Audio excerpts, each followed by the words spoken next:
ஆஸ்பத்திரியிலே நம்ம படுத்திருக்கோம்னா நாளைக்கு உங்களுக்கு டிஸ்சார்ஜ் சார்னு சொல்லிடலாம். நாளைக்கு டிஸ்சார்ஜ்னு எந்திரிக்கும் போது பழைய வீடு இங்கே வராமல் பார்த்துக்கடா.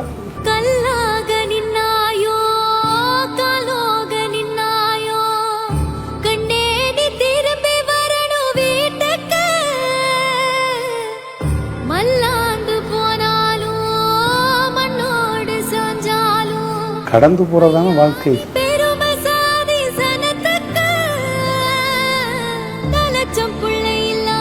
கஷ்டத்தை நீங்க எப்படி ஏத்துக்கிறீங்களோ அதுதான் மிகப்பெரிய விஷயம். அது எல்லாத்தையுமே ஈஸியா நினைச்சிட்டா ஈஸி தான்.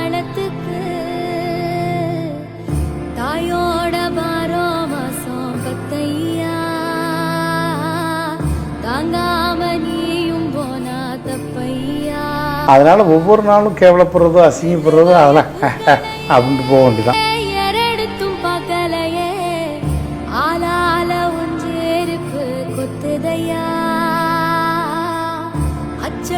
அதனால நான் நிறைய ரொம்ப க்ளோஸான ஃப்ரெண்ட்ஸை கூட அவாய்ட் பண்ணிட்டேன். நானே வேணாம் எதாவது ஃபோனில் பேசுங்க, வந்து பார்த்து ஃபீல் பண்ணி அதை அழுது நீ ஒரு தடவை அழுதுட்டு போய் நான் ஒரு வாரம் உட்காந்து வீட்டில் எல்லாரும் அழுது அது தேவையில்லாத வேலை.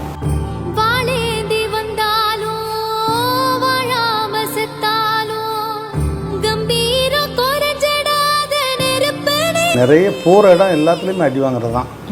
அது மேடையாக இருக்கட்டும், சினிமாவாக இருக்கட்டும், மீடியாவாக இருக்கட்டும், நிறைய வாங்கியாச்சு.